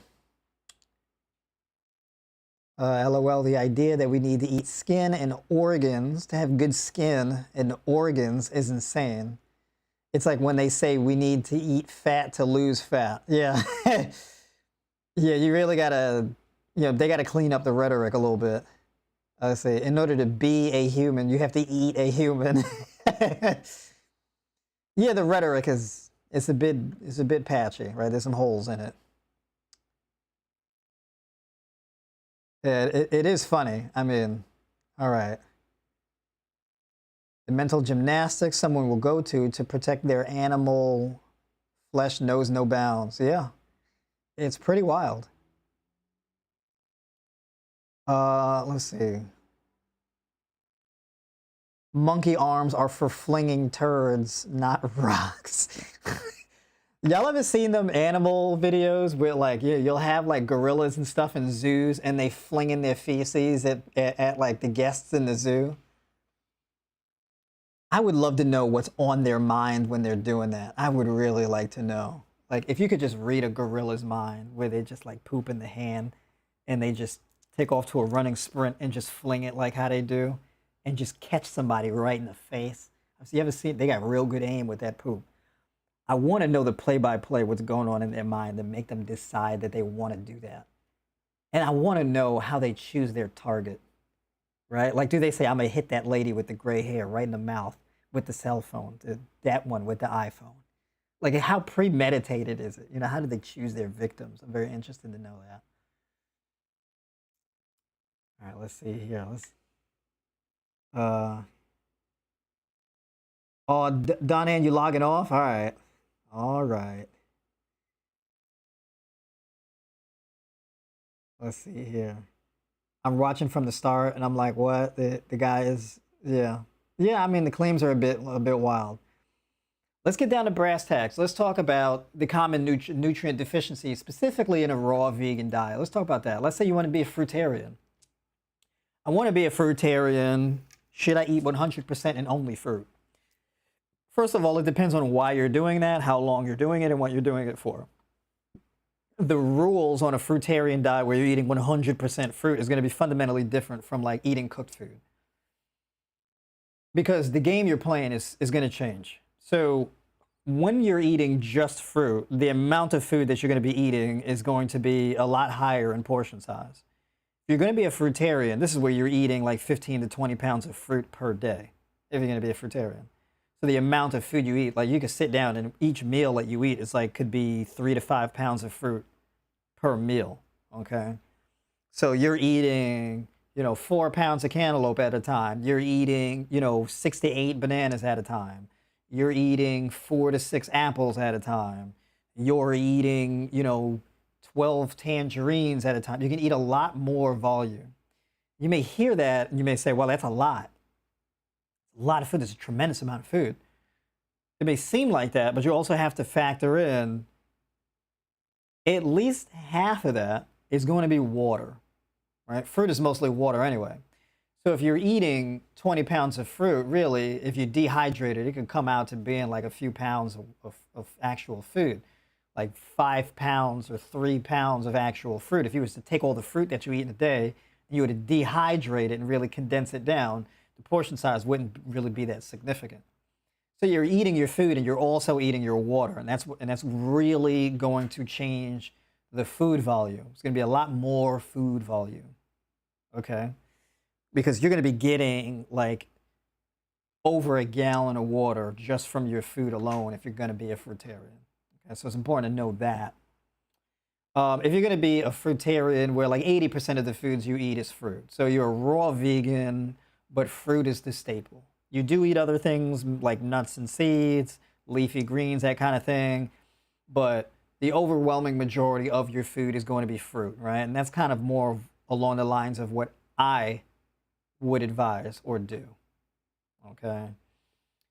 Nutrient deficiencies. If you chronically undereat on a fruit-based diet, this can result in deficiencies, let's say, after a year. Like a deficiency, it takes a while to develop, okay? So in order to develop an actual nutrient deficiency, it'll take you at least a year, maybe 8 months or something like that. But you have to be very inconsistently and chronically under-eating in order to develop these issues. Okay, but as long as you're eating enough, you really shouldn't have a problem. All right? but the food volume per meal is going to be much higher.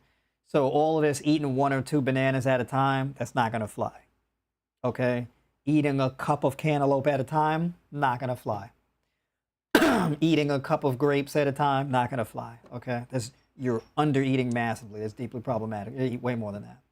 We're talking about, like, with grapes, fill the bowl up. Right? Talking a few pounds of grapes at a time. 4 to 5 pounds of watermelon at a time. Right? So the volume is just going to be a lot higher. I can't stress that enough. Protein. Where do you get your protein? Let's say you eat 20 pounds of fruit. That's going to check out to being around 40 something, 50 grams of protein per day. But your carbohydrate intake is going to be a lot higher. So when it comes to protein synthesis, right? Protein synthesis is going to be significantly increased with carbohydrate consumption. Okay? So the more carbohydrates you consume, that is going to provoke your body to increase protein synthesis. Inversely, if you cut carbs, this is going to cause your body to convert more amino acids into glucose through gluconeogenesis.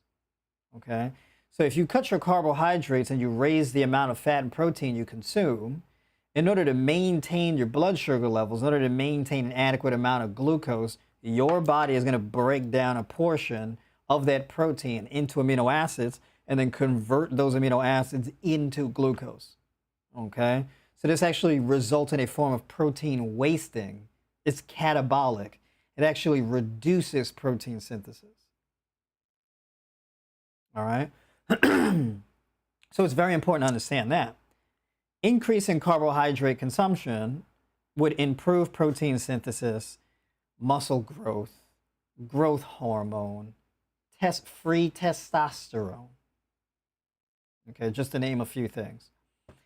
Now, my man from the high intensity health, right? Health, but in an intense fashion, on the high side, right? He's talking about mental health issues. Now, your mental health is largely dictated by hormones like norepinephrine, noradrenaline, serotonin, melatonin, dopamine, okay? And endorphins. I'm not sure if I said endorphins already. But these brain chemicals, hormones, right, neurotransmitters are going to be made from your foods. Now, the beautiful thing about a raw vegan diet is the fact that you're not cooking all the micronutrients out of the foods, which means that you're guaranteeing yourself more of the micronutrients in the foods. An issue with cooking foods that you would have to deal with is the fact that when you take a food and you apply a lot of thermogenic energy to it, heat energy, you break that food down, and that comes at a cost. You're going to be destroying a lot of the vitamin C, vitamin E, vitamin D, vitamin K, the minerals, etc. Right? You're going to be losing up to like 80% of the magnesium in the food. You're oxidizing the food. Okay? So by the time you're done cooking the food, depending on what you're cooking, you're going to be losing a lot of the nutrients in it as a result. Okay? So your body is trying to clear oxidized things out of your body. Okay? That's what your liver and your kidneys and your lymphatic system are working to do, to remove oxidized things from your body. Because when oxidized, damaged things float around in your body, okay, they become these reactive oxygen species, free radicals, right?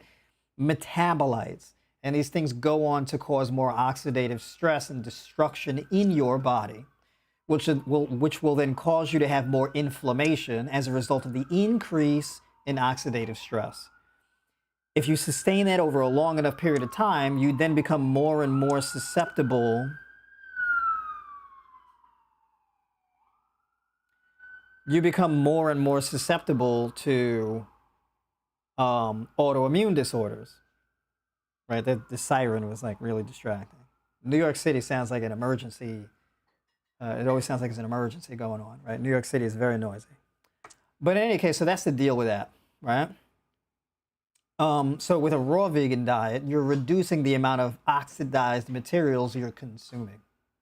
And you're guaranteeing yourself those enzymes, those digestive enzymes, probiotic cultures, right? Prebiotic fibers, amino acids, vitamins, things like that. You're guaranteeing yourself more of those things in raw foods.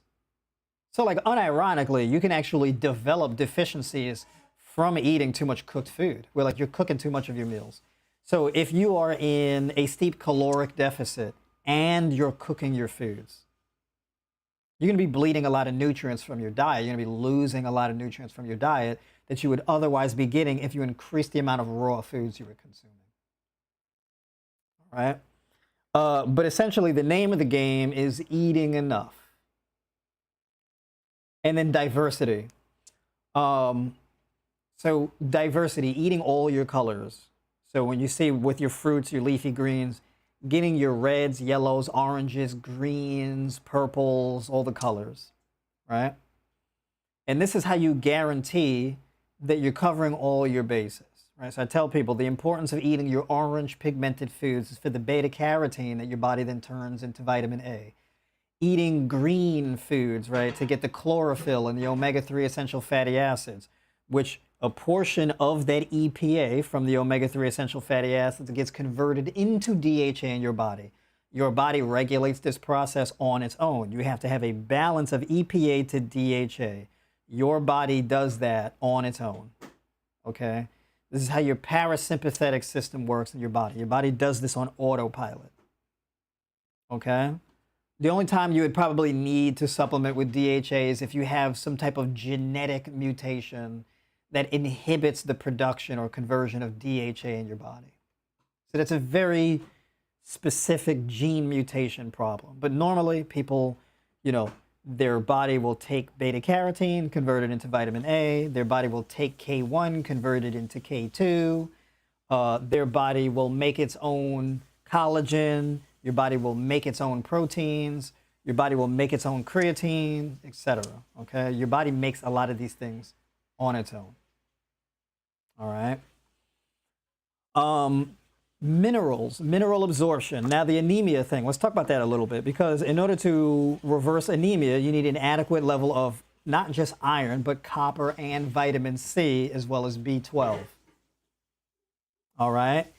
And chlorophyll also helps, right? So when you're eating more green leafy vegetables and you're getting that chlorophyll from those green leafy vegetables, you're getting more iron, copper, and vitamin C. And as a matter of fact, if you eat more vitamin C rich foods along with your iron rich foods, this will also help to reverse anemia. Okay? So, for example, kiwis. Okay, kiwis are a phenomenal source of vitamin C and vitamin E, which is very good for your overall blood health, vascular health, etc. In addition to that, if you want to improve iron levels, ferritin, right, hemoglobin, having a lot of fruit in your diet is also beneficial because of the water, okay? If you're dehydrated, you will experience a decline in blood volume or blood plasma. Blood plasma essentially is just made from water, okay? So when you're adequately hydrated, you're going to get more blood volume, more blood plasma, and this is going to stimulate more red blood cell production in order to maintain adequate levels. Okay, so now we add on water, and then we add on vitamin C, iron, and copper in order to deal with blood deficiencies like anemia. All right, so it's a bit more nuanced. You can't just keep popping iron pills to fix the problem. It's a bit more nuanced than that. All right. In addition to that, getting more potassium in your diet. So potassium and sodium have a codependent relationship where they regulate the balance of water in your blood and the amount of water in your cells. If you lack potassium, what happens is you can experience a thinning of your blood, which can cause a vascular constriction as a result of dehydration, okay? That lack of potassium in relation to sodium would actually increase the amount of water being sucked out of your blood and into your cells. In an extreme degree, this can result in edema. All right? So low potassium, high sodium can now cause you to retain more water in your lower legs, feet, hands, wrists, things of that nature. Right? So you'll be pooling a lot more water retention in your cells and dehydrated blood. And then you'll have edema, and that would probably combine with something like neuropathy, because chronic dehydration also reduces nervous system function and creates numbness and tingling. All right, so edema and neuropathy are usually a package deal as a result. Doctors will often tell people, all right, so if you're having this edema, take this diuretic and avoid putting salt in your food. A better idea is to increase the amount of potassium in your diet and eat more raw foods. Okay. So that pretty much deals with that issue. I'm just going through key issues that people may have. Mental health, magnesium, manganese, tryptophan, very important in your diet. Bananas are very rich in tryptophan. Kiwis are rich in tryptophan. Cantaloupe is rich in tryptophan, right? For example, soybeans, tofu, also rich in tryptophan. If you get a soy allergy, you feel icky about soy, you don't have to eat it, right? Get your kiwis, get your bananas, get your melons, get your mangoes, and boom.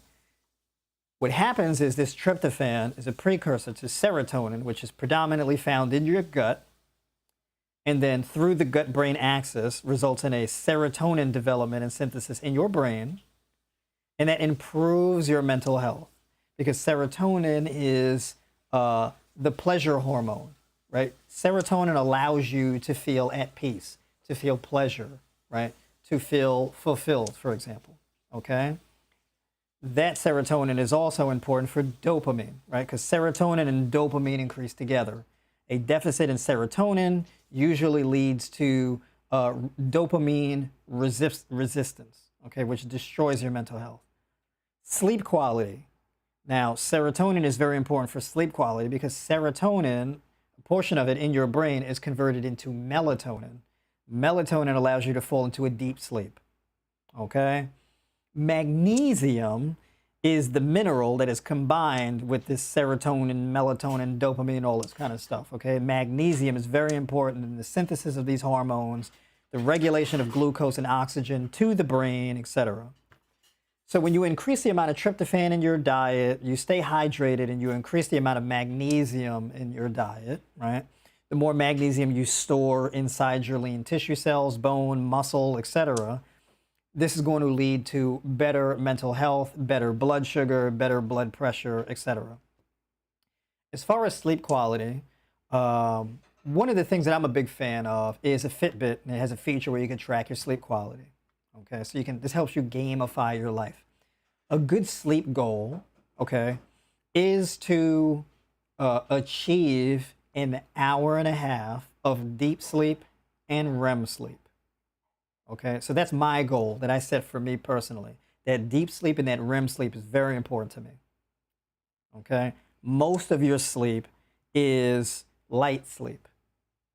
So you spend most of your time in light sleep, and then you have these peaks where you get deep into deep sleep and REM sleep, right? So you get more of one type of sleep on one end and more of one type of sleep on the other hand, that kind of thing, right?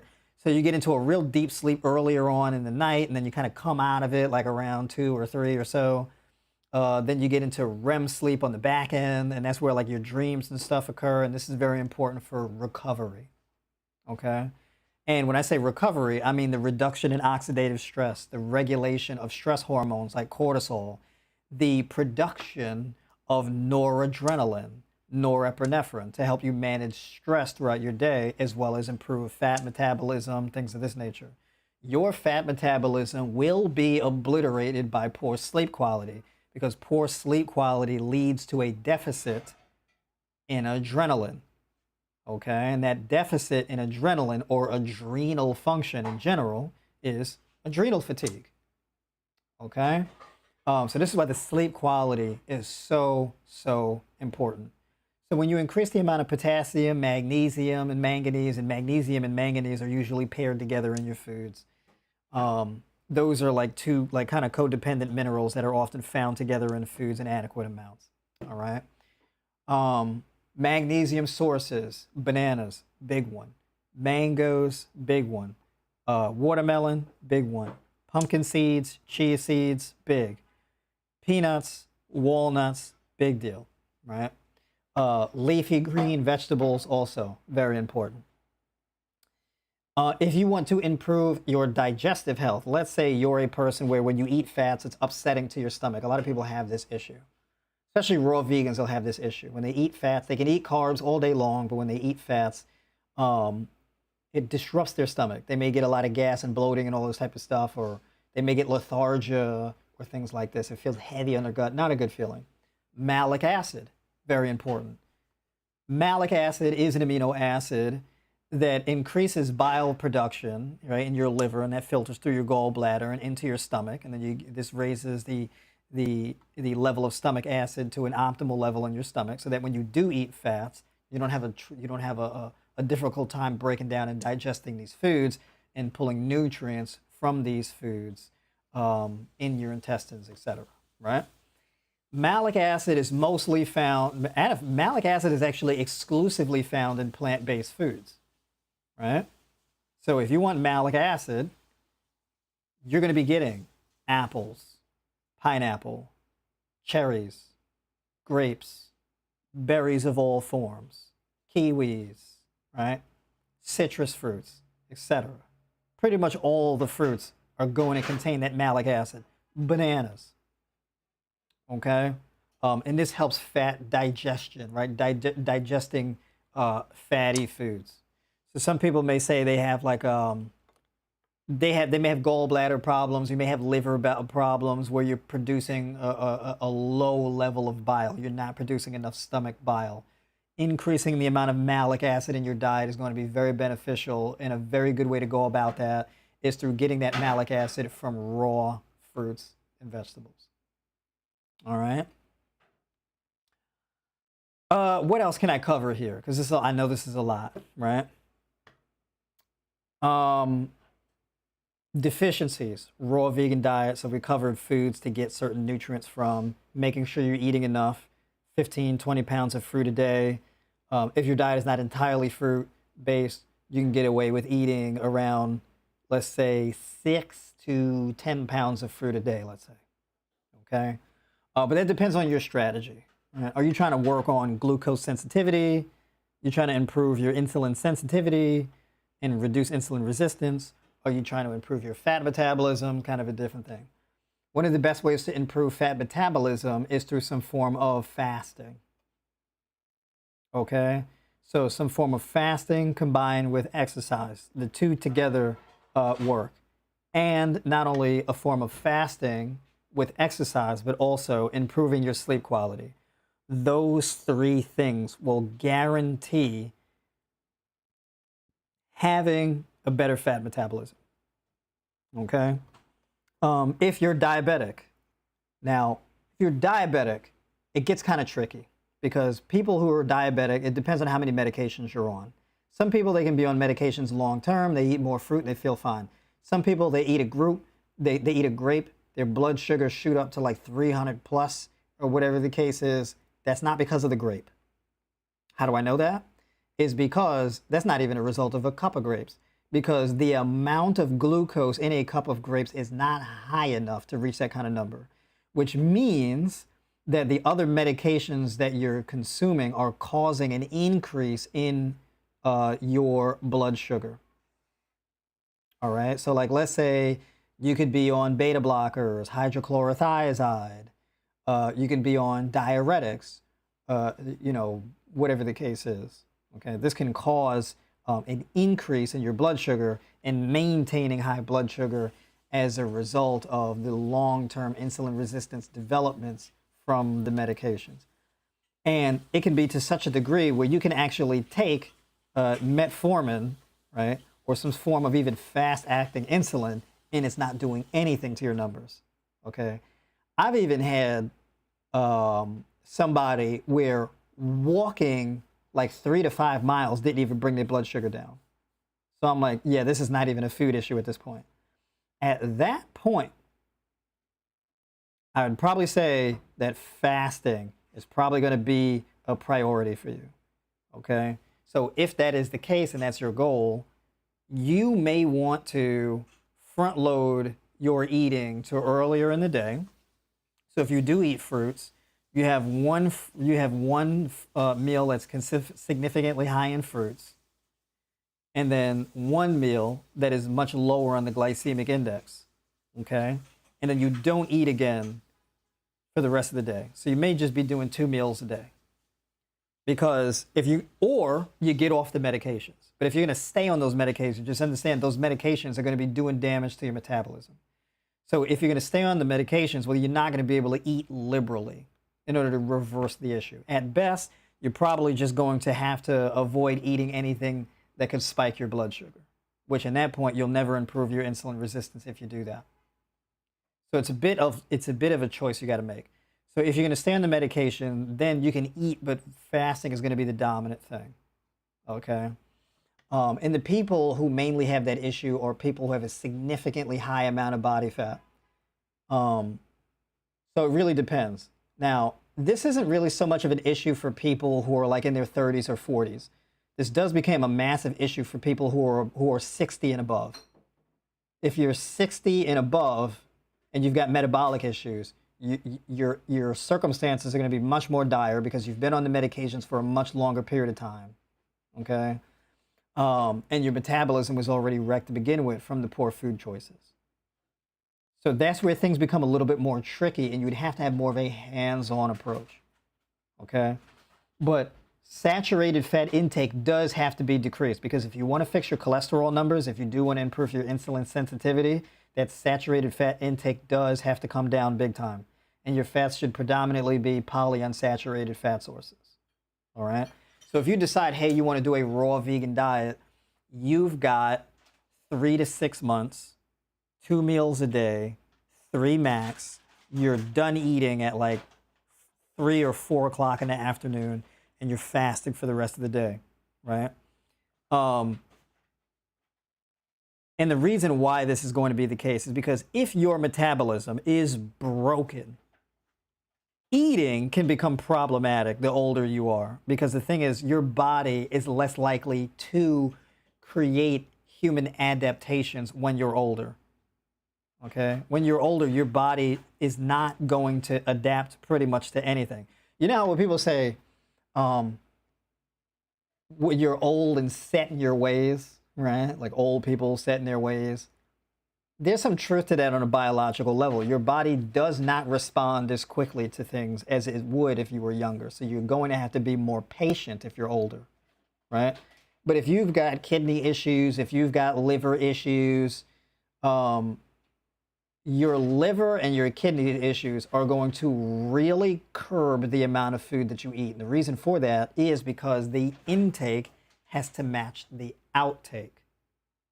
So you can't be putting 1,000 in and only like 250 is being released, because this is how you're going to get congested and stay congested. And this is why fasting becomes like this therapeutic thing that's very important. Okay. At that point, you don't really need to worry about a deficiency from your diet, because supplementation is going to be the primary thing that's going to help you. It's not really going to be food alone. It can be, but it's going to take a lot longer. So that's where things like magnesium supplementation comes into play. This is where things like zinc supplementation come into play. This is where things like chromium supplementation come into play. So this is where you got to get a little bit more nuanced about your strategy. Okay, and this feeds into deficiency, because when people have metabolic issues, they already have a deficiency, and so you may want to target that deficiency with supplementation. And the deficiencies that people typically have are vitamin D, magnesium. Yeah, vitamin D and magnesium, right? Sometimes it's zinc, sometimes. And then, of course, it could be a lack of B vitamins or digestive enzymes and things like that. Let me catch up with y'all in these comments here.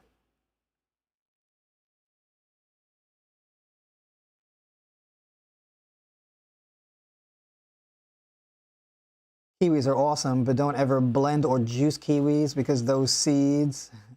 Oh, yeah. Oh, you don't like that? Some people don't really have a problem with that.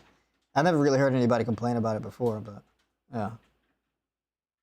What do you think about lectins? Should we avoid lectins containing foods? So lectins are a problem if you're eating raw beans and raw whole grains, okay? So when I advocate for like a raw vegan diet, I'm not telling you, hey, eat raw dry beans or raw dried rice or raw dried quinoa or anything like that. Now, the thing that destroys lectins or phytic acid, things like this, are going to be soaking, cooking, milling, sprouting, fermenting, right? So you're not going to have an issue with phytic acids or lectins, things like that, when you're actually prepping the foods, right? This is not an issue with raw foods, right? This is not going to be an issue, especially with fruit. Right? This is the reason why, as far as a raw vegan diet is concerned, I think a fruit-dominant raw diet is probably the best way to go about it, in my opinion, based on what I've seen. You just have to make sure you're eating enough, okay? Protein deficiency, you really don't have to worry about protein deficiency, okay? Most people do fine with like 40 grams of protein a day or 60 grams of protein a day. So check this out. Let's do some math.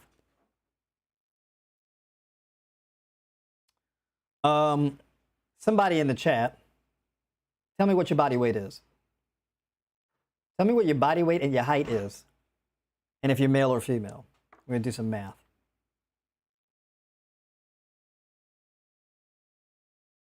All right. In the meantime, I'm going to make up some numbers. Pull out my calculator here. Now let's say you're 210 pounds. You're 210 pounds, you're 35% body fat. We need to take 210, we're going to subtract 35%. That's going to give us 136.5 pounds. To the nearest 5, we round up, we get 137. If we're doing grams, to calculate grams of protein, we divide by 2.2. That's going to give us 62 grams, 62 kilograms, as far as your lean mass is concerned. Now that's factoring in bone tissue, muscle tissue, organ tissue, all of that, everything that isn't fat. Okay? It's also going to be water. If you were training to actively build muscle, 62 grams of protein per day would be a good target goal for you. Generally speaking, I mean that generally. Because the thing too is that you won't need as much protein if your carbohydrates are higher. So there's a sliding scale. Less protein, less carbohydrates, you need more protein. More carbohydrates, you need less protein, right? People with a really fatty diet make a really big deal out of protein because they lose a lot of protein through gluconeogenesis because of the lack of carbohydrates. If you weren't even really training to build muscle, let's say you were casually exercising or you were doing some cardio or whatever to just lose weight, you would be fine with 50 grams of protein a day. You'd be fine with 40 grams of protein a day. 1 gram of protein per kilogram of lean mass is enough to build muscle for most people. Okay, if you're a pro athlete or something like that, it could be higher. Okay, but for most people, 1 gram per kilogram of lean mass is fine, and it's very easy to hit. You said female 5'2", 215. Okay, woo. Let me tell you something, 5'2", 215. Your body fat percentage is like 45%.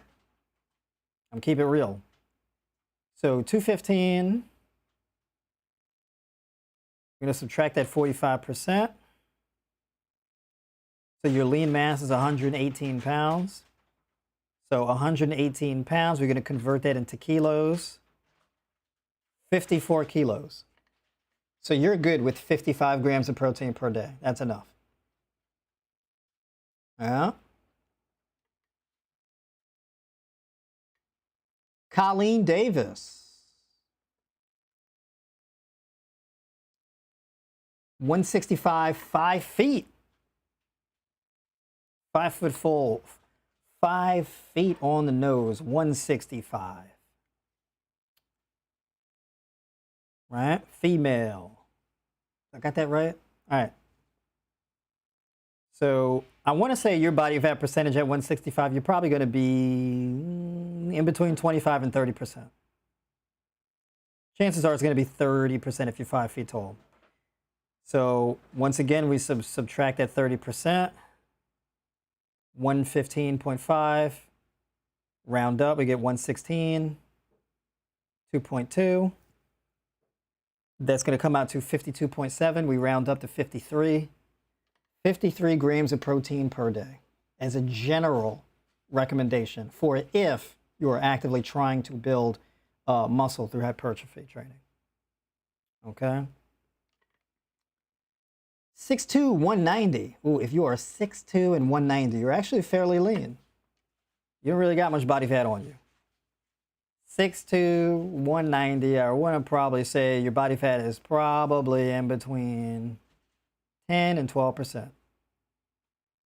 So 190, let's say we subtract that 10%, 171. We convert that into kilos, 77.7. We round up, we get 78. 78 grams of protein per day, generally speaking. Keep your carbs up. If you're going to be cutting your carbs, you're going to have to increase your protein probably to like 90 grams of protein per day. But it depends on how you're training, how frequently you're training, and how many years of training experience you have. How close are you to your genetic ceiling? That's going to factor in also. All right. You said I eat white rice with veggies for lunch. White rice with veggies, beans, and a low-fat tortilla for dinner. Salads and fruit in between snacks. Okay, so you're really packing in the food then. You're packing it in. And you're definitely carbing up, that's for sure. So you're definitely, with a real carb-rich diet like that, you don't need to go crazy on the protein. But all that rice and beans, you're going to be getting a lot of protein from that anyway. So I would imagine you're doing well on protein. Let's do a last one, because I see some of y'all drop the numbers in here. 5'8", 154. Ooh, okay, so if you're 5'8", 154, if I had to guess, I would say your body fat percentage is... See, that's interesting, 5'8", 154. Because if you're a male, you could actually be pretty lean at that weight. So if you're muscular, your body fat percentage might be at like 8%. It could be like 8% at that weight. When I was, so I am like 5'9", 5'9 and a half. Let me shave off the half. Let me say 5'9". When I was 6% body fat, I was 5'9", 160 at 6% body fat. So if you're 5'8", you're probably like around 8%, maybe 10% body fat. Somewhere around there. But you'd have to tell me if you're muscular or not, because I can't give you an accurate number. Because if you're skinny fat or if you're muscular, it really depends on how you go. How many years of training experience you have. With men, it's a bit different. The numbers are going to be more skewed. Let's see. Dr. Feelgood, 205, 5'11". If you're 205, 5'11", it depends on your muscle mass, but let's say 205, 5'11", you're probably about 16%, I want to say, maybe 20. Let's lowball it and say 16%. So what was the number? I'm not going to keep doing this with everybody. I'm just using an example. 205, and we're going to subtract 16%. We get that 172. We're going to convert that to kilos. We get 78. So I want to say you're going to be eating 78 to 90 grams of protein per day. All right. So y'all putting all the measurements in the chat. I'm not going to be doing this all night. It's already past 10 o'clock. Here's what I will say. Okay, if you really want to know your numbers, you want to calculate your macros, calories, all that type of stuff. You got all kind of questions. You want to get in shape. You want to fix your metabolism, all these type of things. If that's what you want to do, you can speak to me directly. You can actually book a call with me directly. You can put yourself on my schedule. You pick your time in your day. You answer a few questions, what you want the call to be focused on. You can book a call with me through the link in the description. So in the link in the description of this video, there will be something that says book a call with me here, and there will be a link. You can click that link and you can put yourself on my schedule and we can have a call. And we can talk about diet planning, your calories, your macros, how to fix your metabolism. We can talk about supplements, all types of stuff. All right. So that call is a big deal, right? So if you're serious, you really want to make some changes, you want some answers, we got a 60-minute call, okay? And you can pick what time you want on there. All right, so that'll be in the link in the description. Was skinny fat, but for a year been working out once a week, lifting and cardio for 30 minutes. Got you, okay. All right.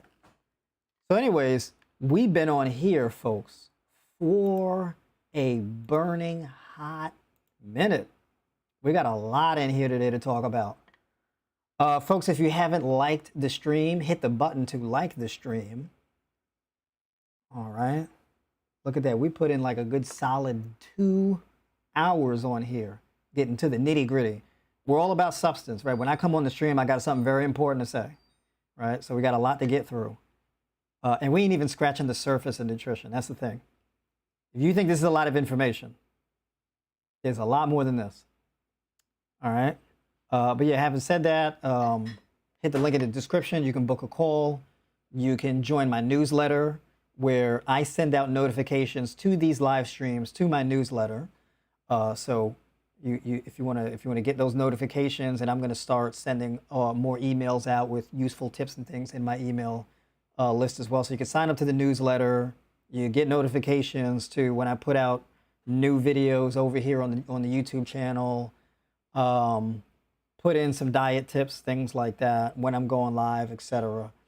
And I am going to start dropping special links to my courses. So if you want to get my high raw vegan nutrition course, I'll be putting that in there. My fasting course, that's a big deal, and my training plans. All right. So I am a raw vegan or a high raw vegan nutritionist and fitness coach. Okay, I have an extensive background in these things. So I got a lot of information that's going to benefit people in a major way. This is game-changing stuff. So having said that, we're jumping off. We're pushing up on my bedtime here. So folks, thanks for tuning in. Have a good night. And talk to you on the next stream on the Monday Night Live.